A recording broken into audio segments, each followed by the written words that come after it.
दिनों ओखला में जो शख्स सबसे ज़्यादा टेंशन में है वो है ओखला के एमएलए अमानतुल्लाह खान।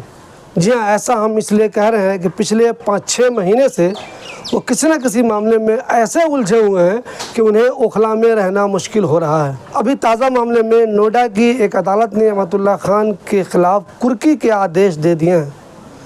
अब सब लोगों को मालूम है, पिछले दिनों अमानतुल्लाह खान के बेटे अनस ने नोएडा के एक पेट्रोल पंप पर वहाँ मारपीट की थी। उसके बाद उन पर एफआईआर दर्ज हो गई थी। एफआईआर में अमानतुल्लाह खान का नाम भी था।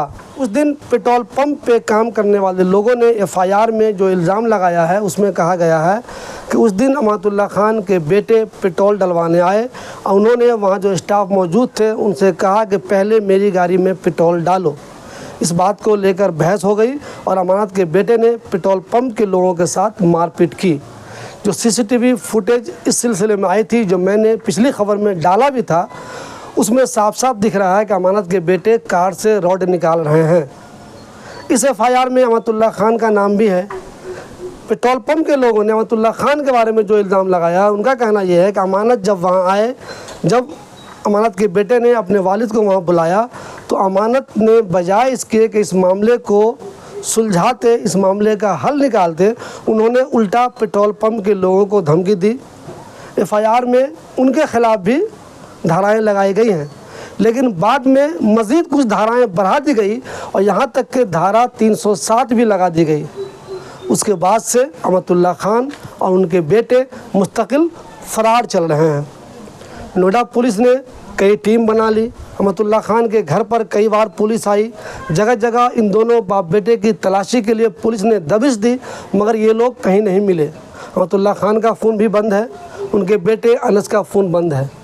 इस बीच अमानतुल्लाह खान का जो बॉडीगार्ड इकरार था, उसको नोएडा पुलिस ने गिरफ़्तार कर लिया। अब चूँकि पुलिस को अमानतुल्लाह खान और उनके बेटे अनस मिल नहीं रहे हैं, तो अब नोएडा की एक अदालत ने इनके ख़िलाफ़ कुर्की के आदेश दे दिए हैं। ऐसा माना जा रहा है कि अब अमानतुल्लाह खान अदालत में सरेंडर ज़रूर कर देंगे। अब सब लोगों को मालूम है, पिछले 5-6 महीने से अमानतुल्लाह खान बहुत टेंशन में है। पहले वो ईडी से परेशान थे, इस वजह से वो ओखला से कहीं चले गए थे। उनके जो अपने लोग हैं वो बार बार ये कहते थे कि अमानतुल्लाह खान जमात में गए हुए हैं, और जो लोग अमानतुल्लाह खान के विरोधी हैं उनका कहना था कि अमानतुल्लाह खान कहीं जमात में नहीं गए हैं, बल्कि वो ईडी के डर से कहीं छुपे हुए हैं। इस दौरान अमानतुल्लाह खान ने अग्रिम ज़मानत के लिए कई अर्जियां डाली, सब की सब नाकाम हो गई। फिर सुप्रीम कोर्ट ने उनको ऑर्डर दिया कि ईडी के सामने पेश होना ही होगा। उसके बाद अमानत लोगों के सामने आए, उनकी पब्लिक अपीयरेंस हुई और फिर वो एक दिन ईडी के सामने पेश भी हो गए। उसके बाद एक अच्छी खबर ये आई कि अमानतुल्लाह खान ईडी से पूछताछ के बाद सकुशल देर रात अपने घर वापस आ गए। उनके लोगों ने खुशियाँ मनाई। वहाँ मैंने कुछ लोगों से बात भी की। उन लोगों ने कहा कि अब अमानत साहब बाज़ाब्ता आ गए हैं और इंशाल्लाह ओखला में जो कुछ काम रुका हुआ था वो अच्छी तरीके से हो जाएगा।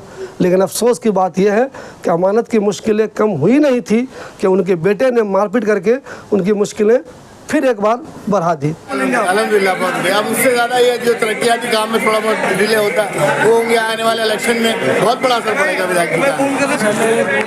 विधानसभा के लिए बड़ी खुशी की बात है कि यहाँ के जो विधायक हैं जनाब अमानतुल्लाह साहब वो वापस आ गए हैं और इलाके की आवाम को ताकत मिली है, जो बहुत दिन से अपने आप को अकेला महसूस कर रही थी। वापस जो है उनका लीडर आ गया है और वो इलाके को संभालेगा।